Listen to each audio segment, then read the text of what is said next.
আসসালামু আলাইকুম। এইমাত্র আমাদের আলিপুর হসপিটালে একটা ডেলিভারি হলো। এখন সন্ধ্যা 6:30 বাজে। পেশেন্টের নাম হচ্ছে নিশু। ও আজকে আমাদের দুপুর 3টার দিকে এসে ভর্তি হয় আমাদের কাছে। ওর লেবার পেইন ছিল। ওর আগেও একটা নর্মাল ডেলিভারি ছিল। ও নিয়মিত অন্য জায়গায় হয়তো ডক্টর দেখাতো, কিন্তু দীর্ঘদিন ধরে অসুস্থ। ওর অনেক জ্বর এবং ঠান্ডা বেশ কিছুদিন ধরেই, কাশি আছে। তো আমার কাছে আসার পরে যখন দেখলাম যে ওর জ্বরের মুখটা খুলে গিয়েছে এবং আমরা কিছুক্ষণ পর যখন দেখলাম পানি ভেঙে যাওয়ার পর দেখলাম আমার বাচ্চা খুব বাজেভাবে পায়খানা করে দিয়েছিল পেটের ভিতর। তখন একটু ঘাবড়ে যায় যে বাচ্চা যদি খারাপ হয়ে যায়, কিন্তু এমন একটা সিচুয়েশন যখন থেকে মনে হলো যে না, হয়তো আর আধা ঘন্টা সময় দিলে আমরা নর্মাল ডেলিভারি করতে পারবো। তারপরে তো প্রচেষ্টার পরে কিছুক্ষণ আগেই আমাদের নর্মাল ডেলিভারি হলো।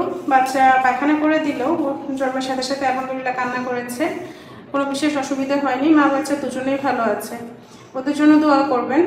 একটা কথা না বললেই নয়, যখনই আপনারা যারা গর্ভবতী মায়েরা আছেন, যখনই একটু শরীর খারাপ লাগবে, অসুস্থতা বোধ করবেন, জ্বর বা কাশি, প্রেগনেন্সিতে জ্বর কিন্তু আসলে খুব ভালো জিনিস না। এটা কিন্তু বাচ্চাকে দুর্বল করে দেয়, বাচ্চার হার্টবিট বাড়িয়ে দেয়। সো চেষ্টা করবেন সেই সময়টাতে সাথে সাথে আপনার ডক্টরের সাথে পরামর্শ নেওয়ার জন্য, এবং ডক্টর যেভাবে যে ইনস্ট্রাকশনগুলো দেয় সেইগুলো নিয়মগুলো মানার জন্য। এই যে নিশুর বাচ্চাটা একটু দুর্বল হয়ে গিয়েছিল, তার পিছনে একটাই কিন্তু কারণ, নিশুর জ্বর, কিন্তু ও ডক্টরের কাছে যায়নি। আজকে সরাসরি লেবার পেইন নিয়ে আমাদের কাছে এসেছে। বাট ও যদি সময় মতো ডক্টরের কাছে যেত এবং ডক্টরের আন্ডারে থাকতো, নিয়মিত ওষুধগুলো খেত, তাহলে কিন্তু বাচ্চার এতটা দুর্বলতার কোনো কারণ হতো না।